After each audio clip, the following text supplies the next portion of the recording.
Well, welcome back to our study in the story of Jesus, and tonight we will be in session 4.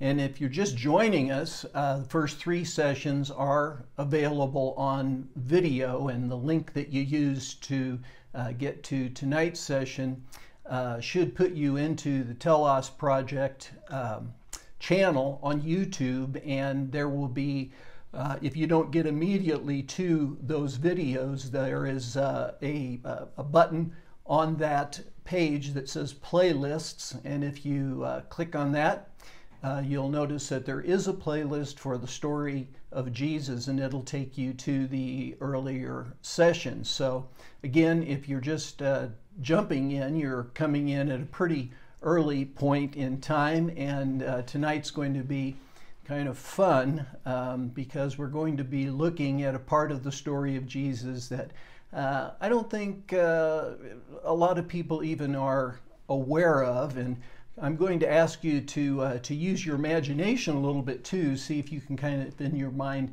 picture some of this. But remember that last week we finally got Jesus born in the Nativity.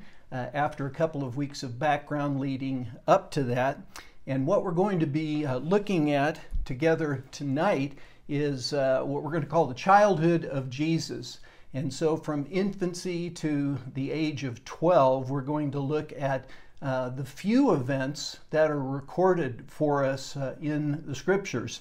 I'll point out that first of all, both the Gospel of Mark and the Gospel of John have nothing about this period of Jesus' life. Once John has given his background and prologue, he immediately goes into Jesus as an adult, and that's where Mark really starts, both of them with John the Baptist and the baptism of Jesus. But Matthew and Luke have some material for us, and actually there are 5 events in this period of Jesus' life we're going to look at tonight. We're going to look at the circumcision of Jesus, which took place when he was 8 days old. We're going to look at the dedication at the temple of Jesus, and that took place when he was 40 days old. We're going to look at the visit of the Magi, and again, this is a little out of sync with what most people think about Christmas time, and it's very difficult to know exactly, but somewhere between 12 days old and 2 years old, the Magi come, and we'll look at all of the little clues we have in the text that tell us about this period or this particular experience. And then we're going to look just real briefly at the flight to Egypt. Text doesn't tell us a lot about that, and the return then, and finally we're going to see an incident in the life of Jesus you might be a little bit more familiar with, but at the age of 12, where he is at the temple and is interacting with the Torah scholars there at the temple. So these will be the 5 things that we're really going to zero in on tonight, and we'll probably move relatively quick through some of these. But first thing that we want to see is something about the circumcision of Jesus, and part of why that is important is because it was also at the circumcision when the official naming took place. And so we read in Luke that on the 8th day, and by the way, that was a specific law that was given back at the time of Abraham in Genesis chapter 17, that the 8th day was the day that the male babies would be circumcised and named. When it was time to circumcise the child, he was named Jesus. And again, I would like to suggest that what he was actually named was Yeshua, because that would have been the Aramaic form of Yehoshua or Yahshua, which was Hebrew. But we're going to go with Jesus, since you're more familiar with that, which goes through about 4 translations to get to that. The name the angel had given him before he was conceived.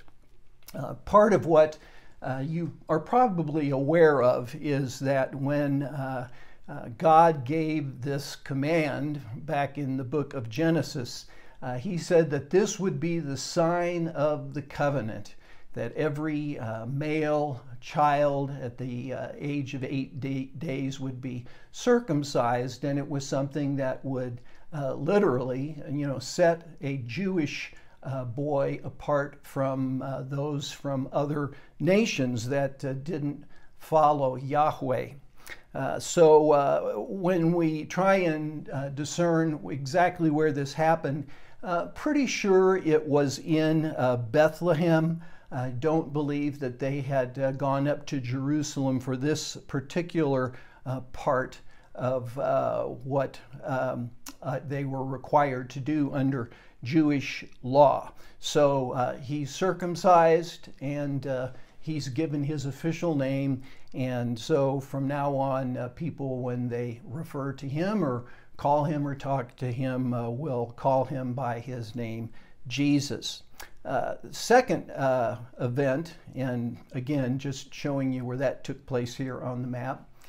Second event in the childhood of Jesus took place when he was 40 days old, and that had to do not only with Jesus, it also was tied in with the fact that Mary, having given birth, had a certain period of time where she would go through a purification process. One of the pieces of that was that during those 40 days, a man and his wife were not to have sexual relationships.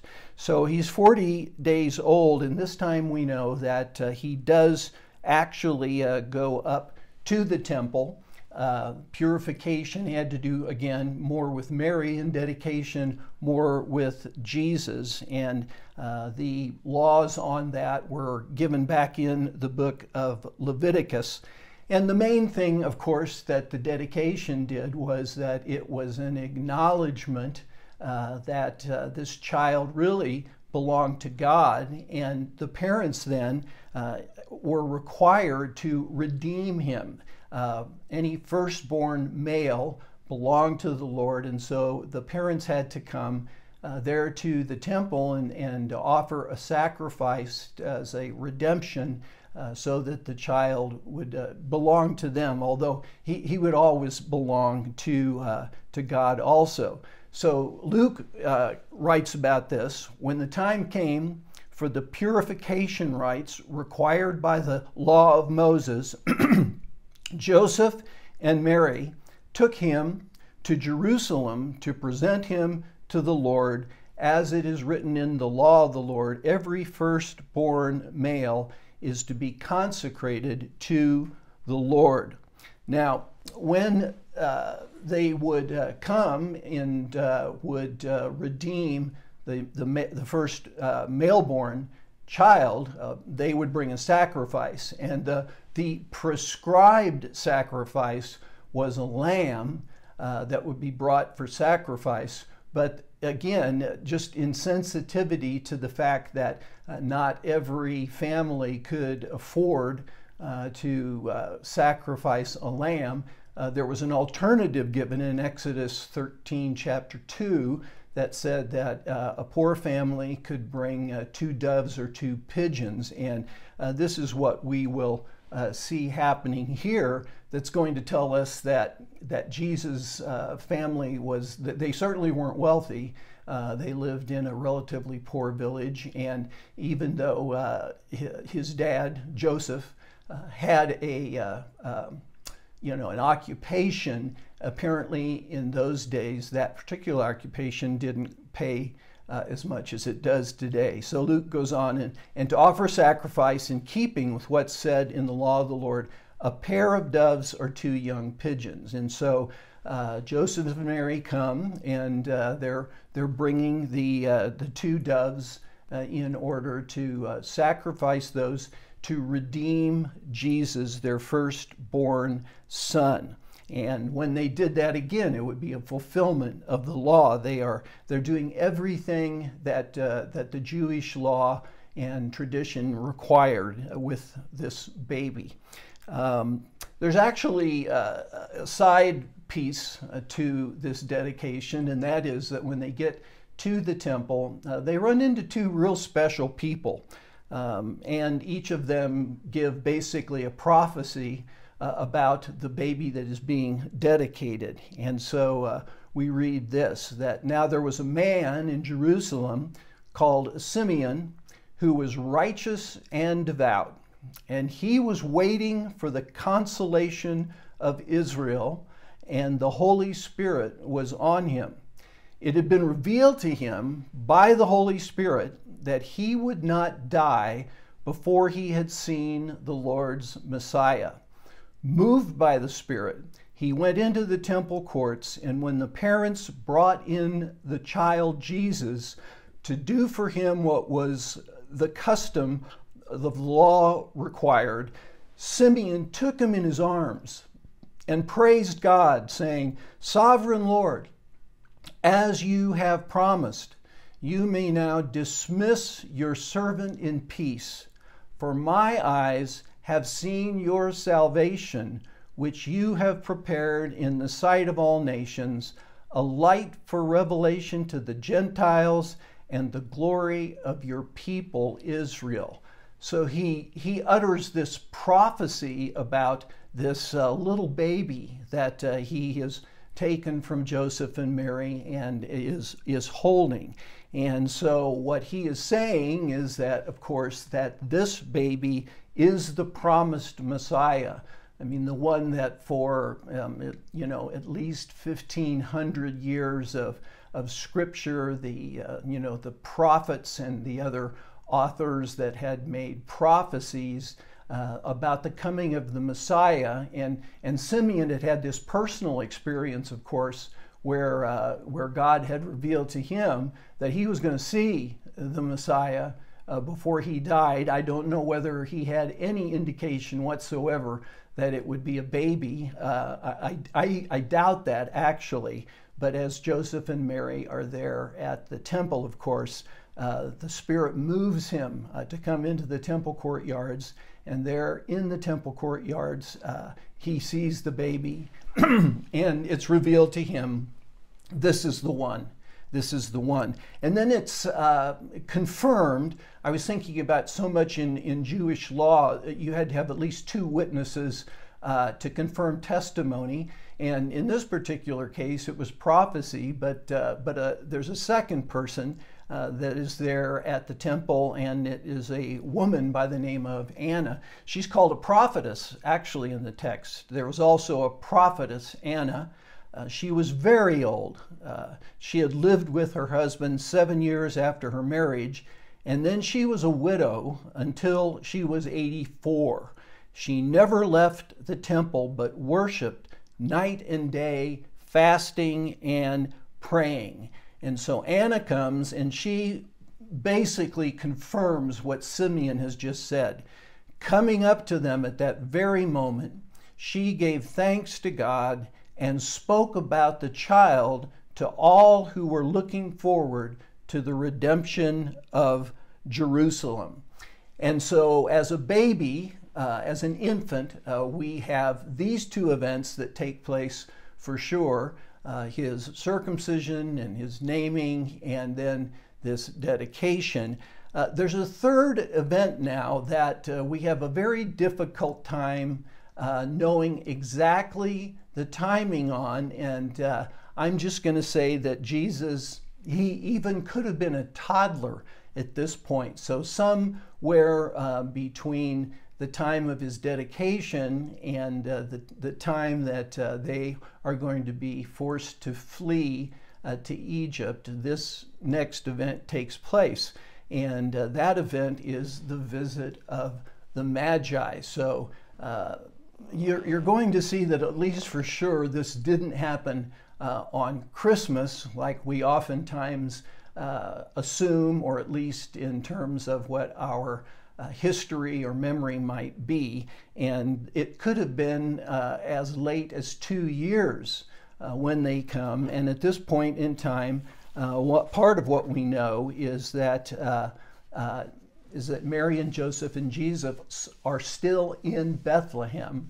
And the other thing we're going to see is that when Herod inquires about all of this, he he has every male child in Bethlehem 2 years of age and younger slaughtered.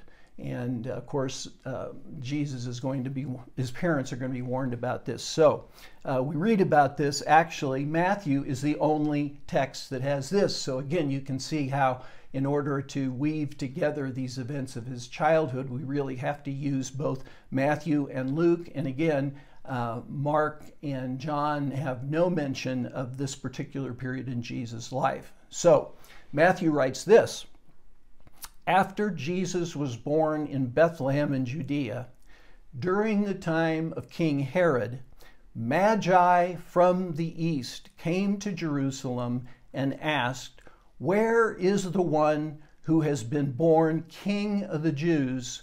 We saw his star when it rose and have come to worship him." Who were these guys? It's always a good question. Magi from the east. Usually that term from the east meant the territory that was east of the Euphrates River, which would have been the land of Persia. And these Magi, they were a combination of things. We refer to them as the wise men, and that certainly was probably true, but they were philosophers, they were astronomers, they were astrologers because it was so intimately connected to astronomy, and they were recognized as being wise. How did they come at this particular moment in time? Well, we know there was in the heavens a sign, a star that they had seen, and scholars have debated throughout the years exactly what the star was. Was it a supernatural star that God had simply placed? Was it a conjunction of planets, which is what the most usual explanation is? But something has happened in the skies that they studied that also has triggered within them, I think, something that had been passed down through the Magi for at least 500 years. If you go back to the time of the book of Daniel, Daniel eventually was placed in charge of the Magi. And so he would have been training a new generation of these philosophers. And one of the things that I believe he would have imparted to them was the prophetic timetable that's contained in the 9th chapter of the book of Daniel, where Gabriel comes to Daniel and he gives him the vision of the 77s. And if you go through that prophecy and calculate based upon 7 there, referring to periods of 7 years, you could almost specifically come to the point of understanding on the timeline when the Messiah was to arrive. And I think it is ironic that it is non-Jewish, somewhat within the Jewish world, probably questionable philosophers, astrologers, astronomers, magi that have put together this heavenly event and what they had learned and had been passed down perhaps for as much, again, as 500 years. Daniel probably around 550 somewhere. We don't know the exact date when he received that vision and prophecy from Gabriel, but they knew, they had been told that there was a child coming that was going to be the King of the Jews, and that star event triggered that it was time to go and search, and so they follow this star.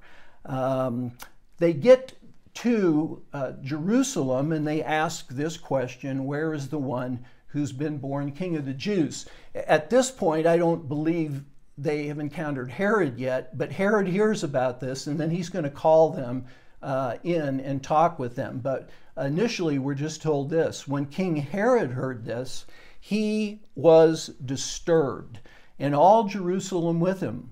When he had called together all the people's chief priests and teachers of the law, he asked them where the Messiah was to be born. In Bethlehem, in Judea, they replied, for this is what the prophet has written. And then they quote Micah chapter 5, verse 2. But you, Bethlehem Ephrathah, though you are small among the clans of Judah, out of you will come for me one who will be ruler over Israel, whose origins are from of old, from ancient times. And of course, this was not only a prophecy that obviously was understood regarding the coming of the Messiah, the future, the king, really, of the Jews. And again, that's part of the reason that we had to get Joseph and Mary down to Bethlehem. And of course, the census accomplished that for us. Herod, we should say a word about Herod. This is Herod the Great, King Herod. He had been made the king of the Jews. So when they ask, where's the king of the Jews? You know, Herod's got to be thinking, wait a minute, I am the king of the Jews. But Herod had been made king by the Romans in 40 BC. He was, first of all, questionable whether he was even Jewish. He was an Idumean, which was peoples that lived to the south of Israel.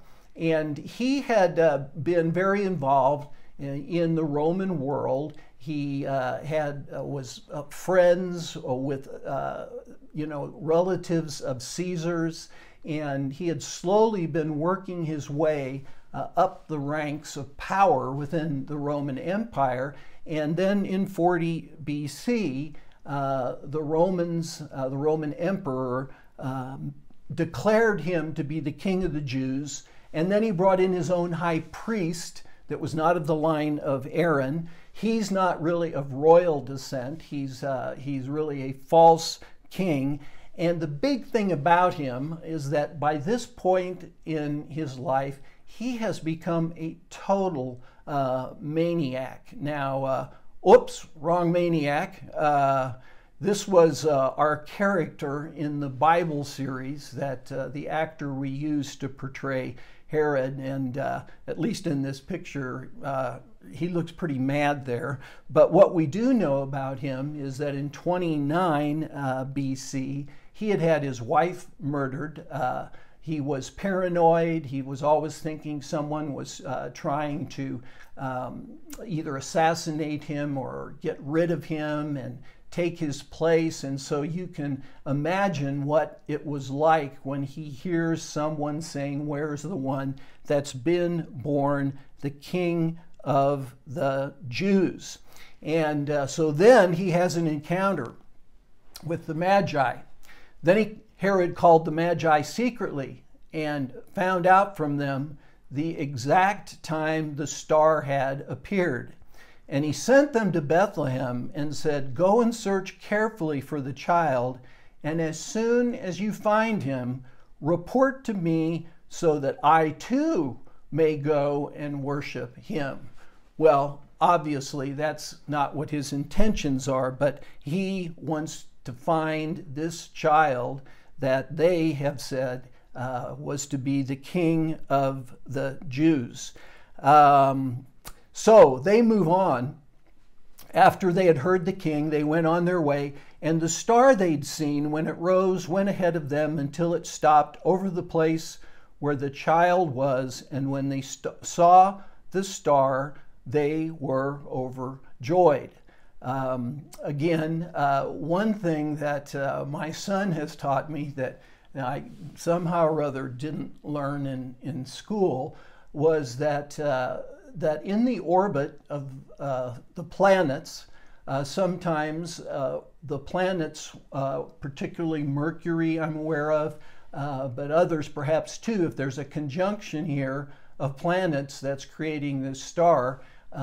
There's times in the orbit where a planet will go into retrograde, where it appears to literally stop and then go backwards in its orbit. So it's quite possible that this is what was happening, that God somehow was using this phenomena to guide them, and that at a point, literally, the star they'd been following stopped. And then we read this. On coming to the house, they saw the child with his mother Mary, and they bowed down and worshiped him. Then they opened their treasures and presented him with gifts of gold, frankincense, and myrrh. Again, we aren't exactly sure the age of Jesus. There are certain traditions. One is that some traditions believe that this was actually closer to the birth, perhaps even on the 12th day after he was born. And historically, certain denominations on the 12th day after Christmas celebrate the holiday known as Epiphany. Now, through the years, that particular celebration has taken on two different meanings. One would be that it was on the 12th day that the Magi came, and Epiphany meaning this revealing of who this child was. And here are these Gentile wise men that have come from the east, and they recognize who this is and they worship him. Over time, Epiphany, in again other traditions, came to be tied into the baptism of Jesus.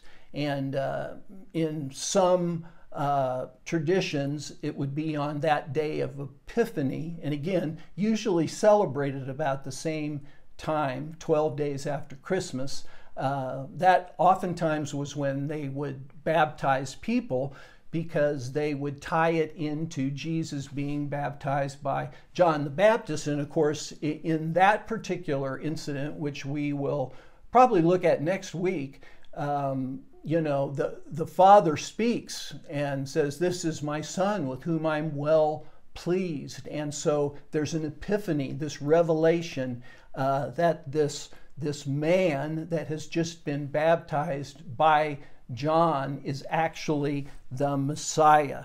So we're again aren't quite sure on the age of Jesus when this takes place.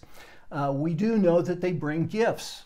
And by the way, you think of the wise men, and if I were to ask you how many there were, you would probably respond to me, well, there were three wise men, and they each brought a gift. But the text actually doesn't tell us how many wise men came. And actually, tradition early had 12 wise men coming, but they only bring three gifts. And of course, those gifts are the gifts of gold, frankincense, and myrrh. And they were highly symbolic gifts. Gold would have been a gift that represented that this child was deity, because gold represented God.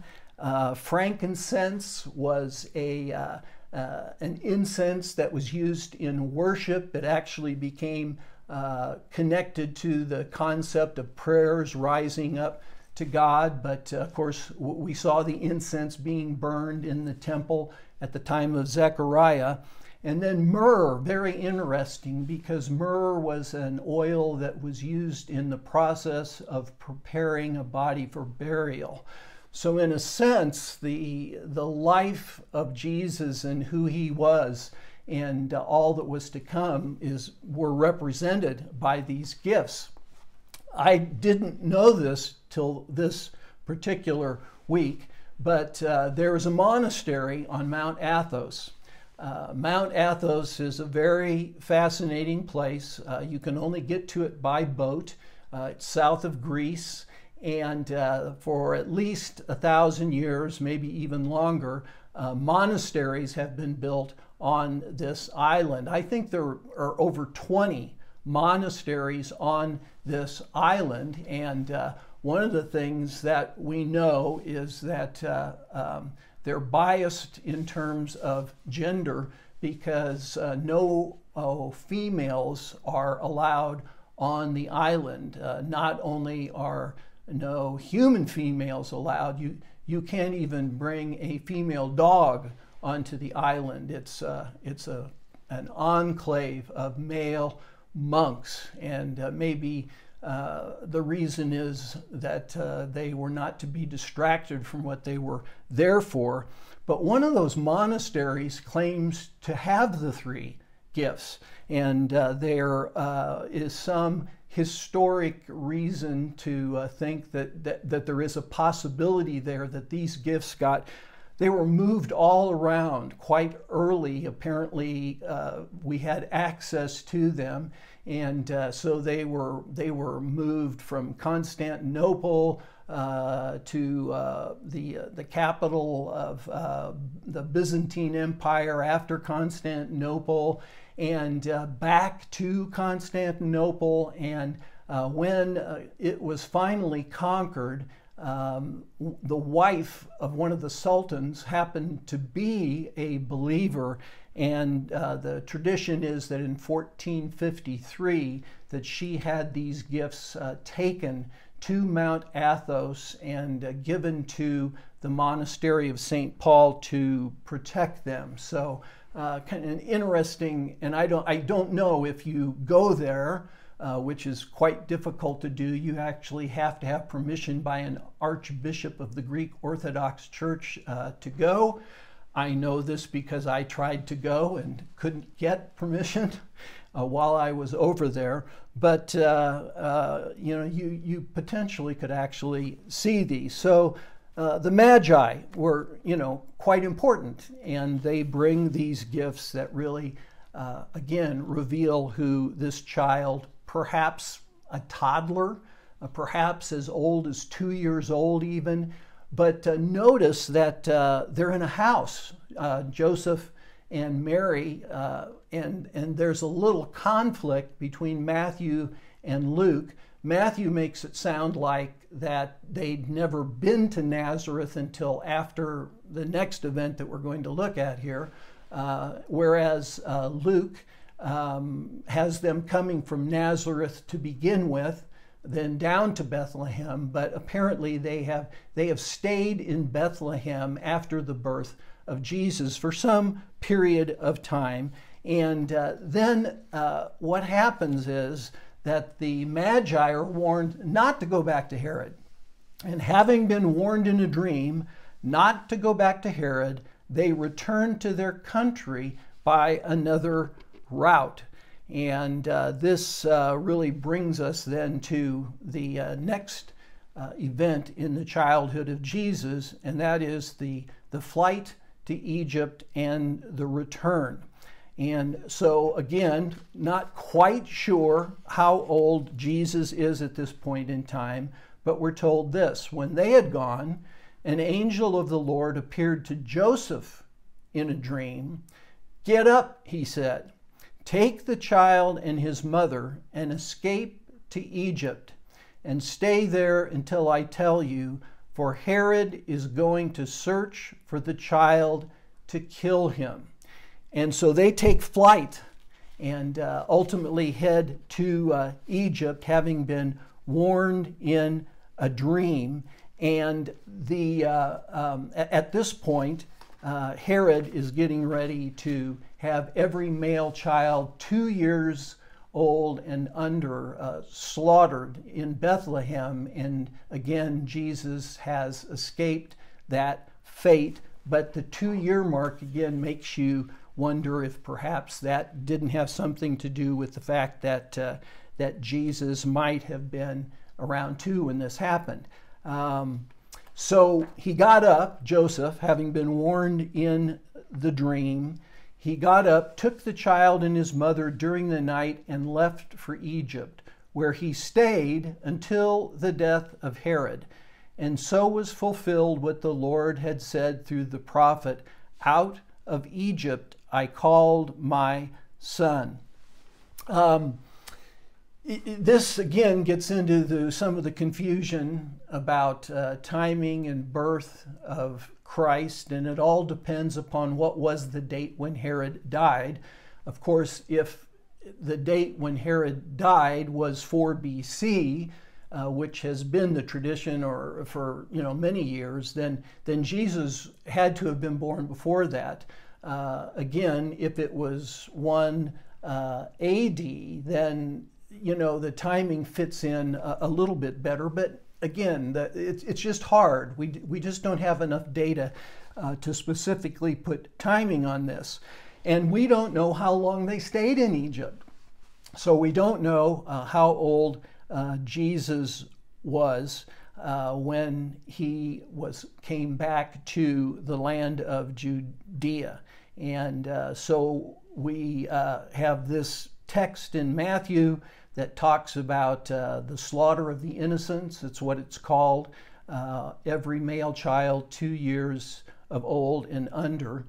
And then we're told this, that after Herod died, an angel of the Lord appeared in a dream to Joseph in Egypt and said, "Get up, take the child and his mother and go to the land of Israel, for those who were trying to take the child's life are dead." So now we have the return out of Egypt, and again, we just don't know how old Jesus is. We don't know anything about what happened while he was living in Egypt. There are some stories that were told throughout the years that as a boy, Jesus turned clay birds into real birds.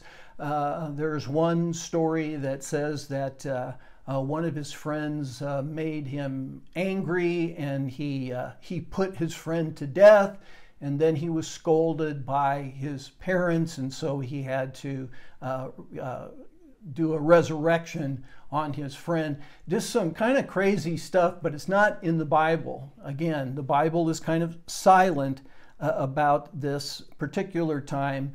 But what we do know is this. So Joseph got up, took the child, his mother, and went to the land of Israel. But when he heard that Archelaus, that was one of the sons of Herod, there were 3 sons, that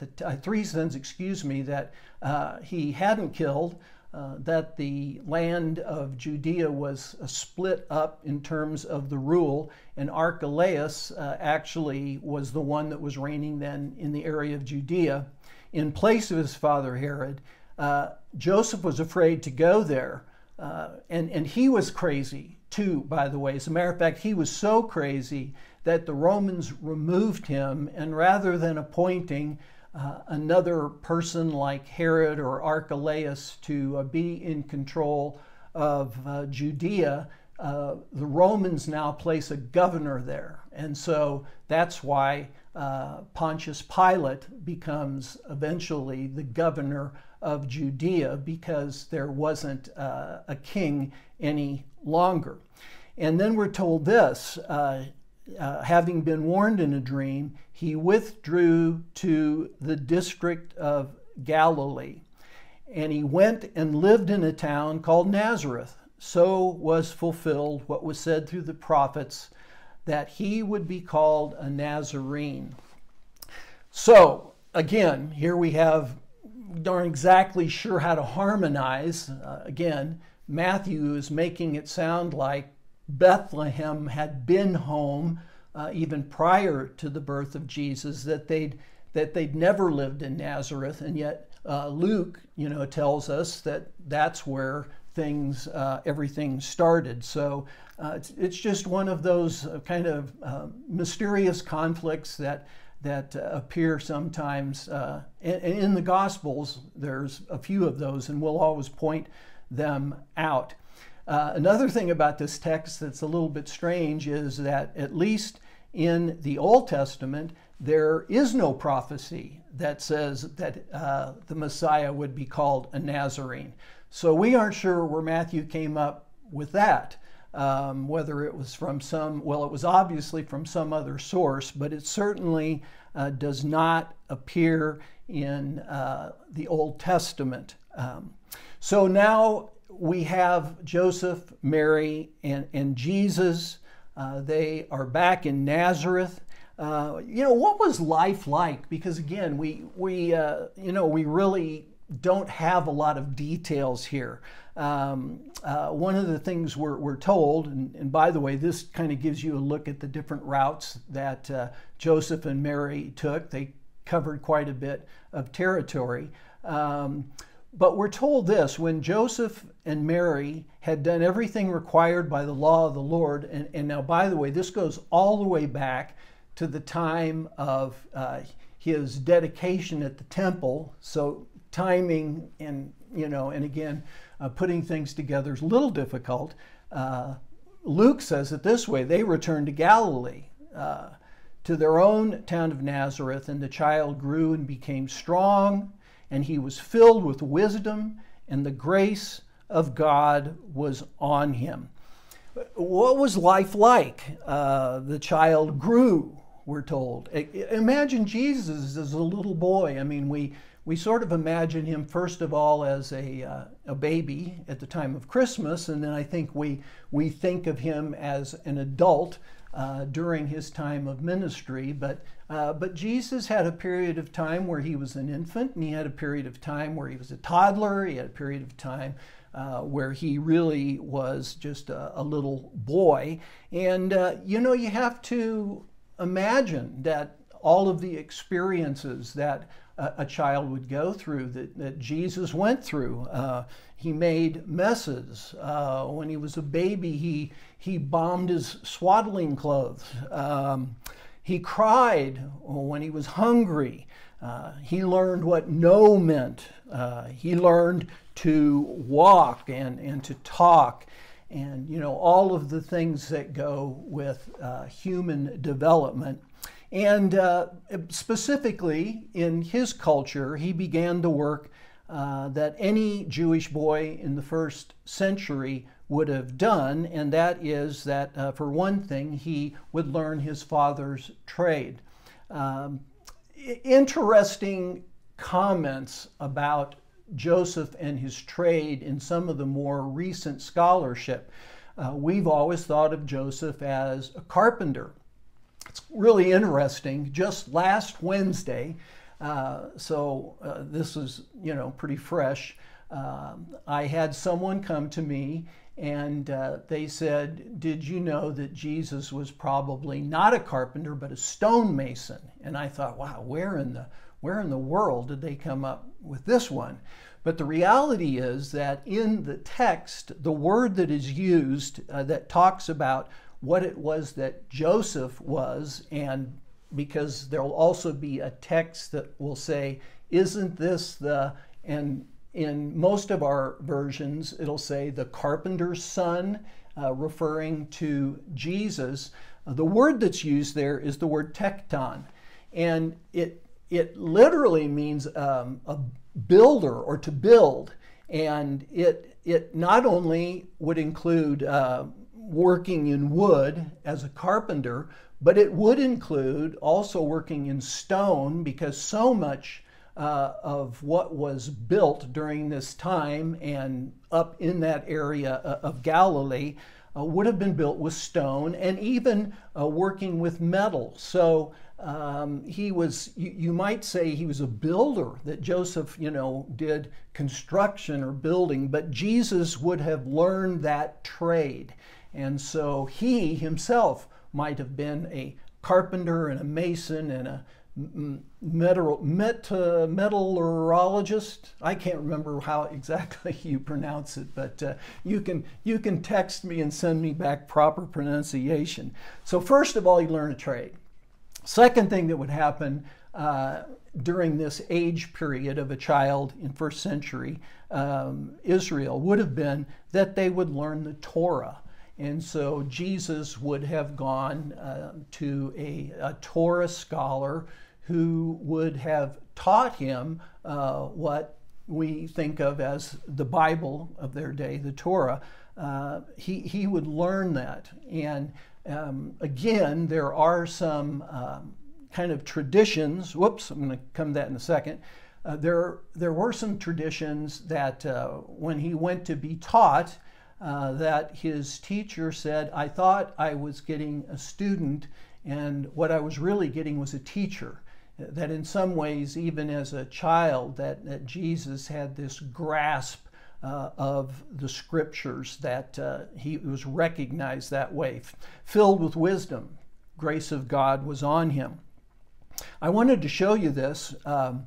This is part of an archaeological dig that took place in Nazareth, and recently they have uncovered this was a first century home.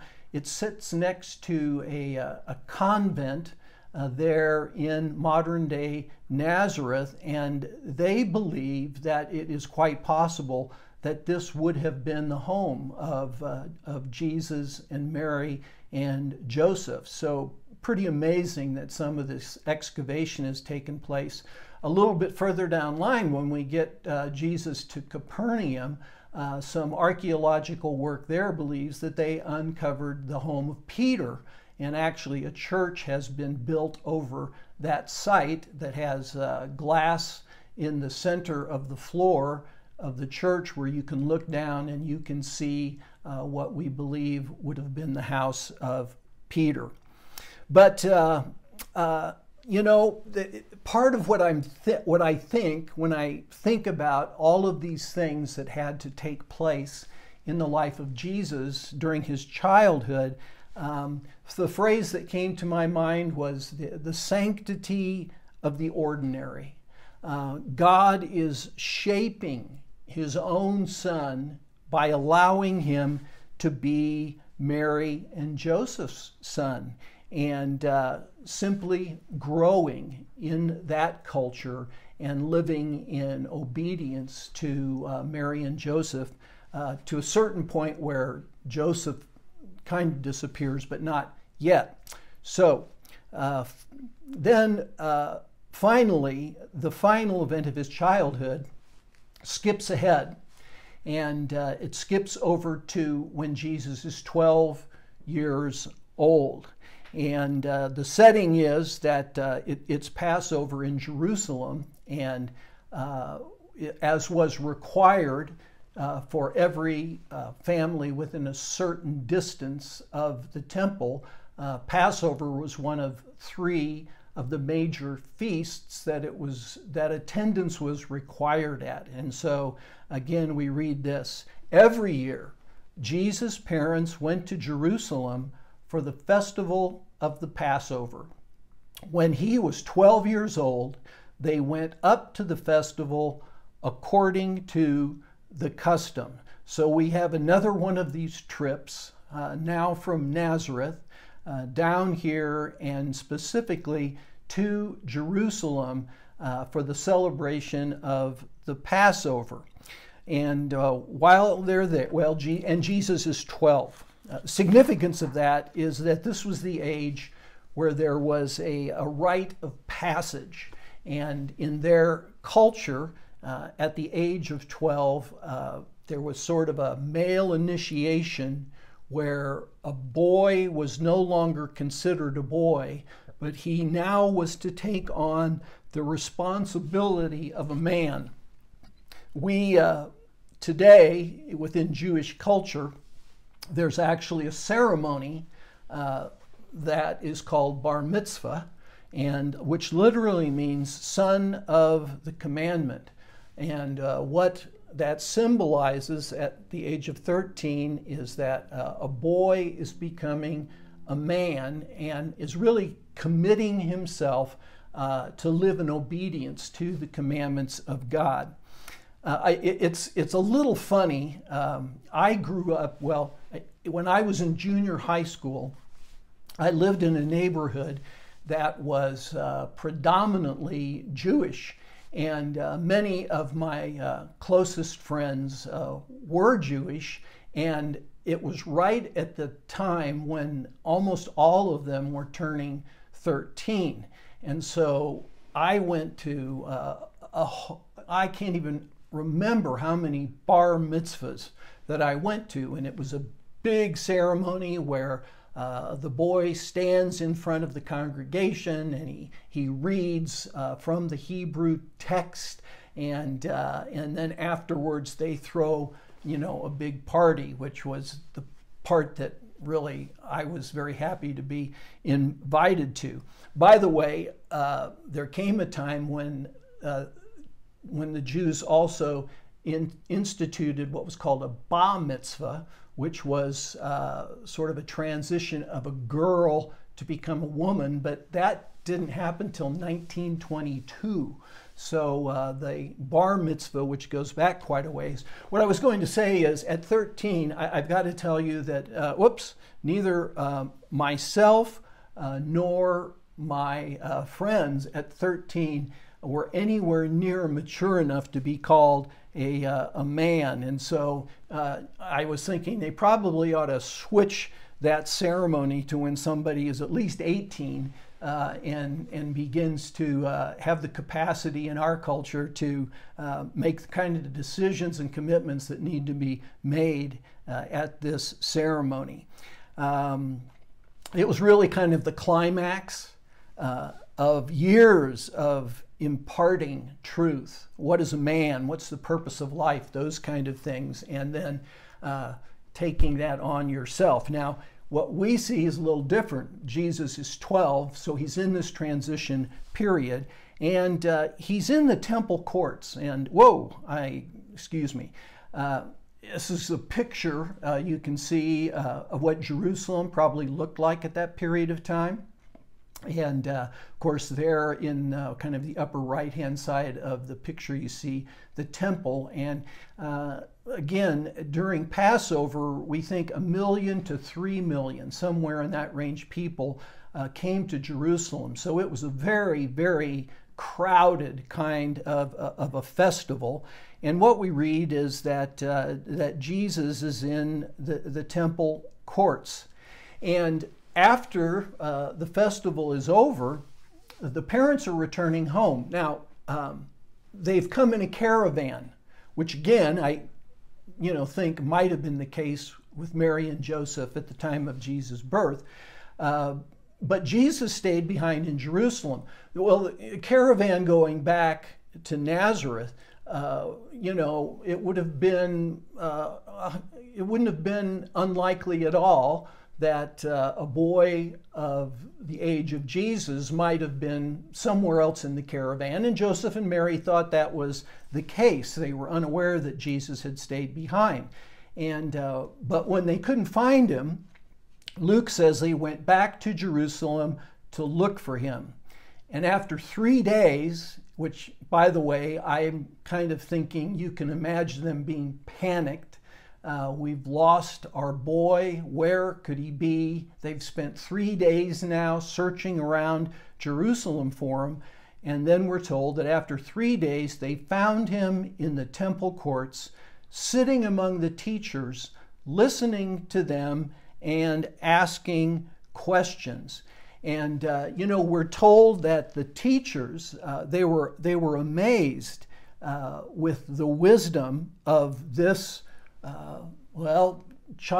man-child, age 12, that he, at the point where he transitioned to adulthood, that he had enough of a grasp of who he was, perhaps, we'll see that in a second, but certainly of Torah, that he could ask questions and make comments. And again, the adult crowd that he was in were simply amazed at his wisdom. Everyone who heard him, Luke goes on and tells us that, everyone who heard him was amazed at his understanding and his answers. And when his parents saw him, they were astonished. And his mother said to him, "Son, why have you treated us like this? Your father and I have been anxiously searching for you." And then Jesus gives his response. "Why were you searching for me?" he asked. "Didn't you know I had to be in my Father's house?" But they did not understand what he was saying to them. In other words, at 12, Jesus has a pretty clear sense of who he is, and sort of implied, of course, on a number of occasions, the parents had, been, they'd had messages from Gabriel, they'd had messages in dreams, they'd had messages at the dedication, and yet they weren't quite putting all the pieces together yet. But at least Jesus has this sense of who he is. And then we read this: "They went down to Nazareth with them," then he went down to Nazareth with them and was obedient to them. But his mother treasured all these things in her heart. And Jesus grew in wisdom, in stature, and in favor with God and man. He's back to Nazareth, and we're about to have an 18-year silence where we aren't told anything. I actually had a couple of friends that jokingly had said to me, "Hey, we'll watch the series if you can tell us what was Jesus doing between the ages of 12 and 30, because we aren't really given any information in any of the Gospels about that. He was living life. He was living in submission to his parents, and he was developing. And we're given 4 specific areas where Jesus is developing during this time. He is growing in wisdom, and wisdom literally meant skill in living. It was a word that talked about learning how to live God's ways. So he was growing in wisdom. He was growing in stature. Again, if he was a builder and was working in wood and stone and metal and walking everywhere, that was, of course, the main form of transportation. He was strong. He was strong. One thing I've always thought about is I'm not sure about the authenticity of the Shroud of Turin. There are very different opinions on that. But if that actually was the burial cloth and it had his image imprinted on it, then Jesus would have been 5'10", which would have actually been pretty tall in that culture, not overly tall, but kind of a good strong height. And he would have been about 175 pounds, probably pretty solid muscle because of what he did. So he grew in wisdom, he grew in stature, he grew in favor with God. He was growing spiritually during this time. He was continuing to study the Torah. He was learning to pray. He was learning what to seek. What does it mean to serve? And this, you can imagine a growing consciousness of who he is and what his relationship is with his Father. And then finally, he was growing in favor with men. He learns how to love people and how to relate to them. And so he's growing intellectually, physically, socially, and spiritually. And we really aren't given a picture of what that looks like during these years, because it really takes us then to our final point in the childhood of Jesus. And the next time that we see him, Jesus will be a man. And we'll be told that he is going to be about 30 years old when we see him next. And his cousin John will have already started his work as, quote, the forerunner, fulfilling the Elijah prophecy. And when we get back together, Jesus and John are going to meet each other at the Jordan, and we'll pick up there. So thanks for joining us tonight. And again, if you're watching on video, I don't know what time of day it is, but really glad to have you join us also. And we will see you next week.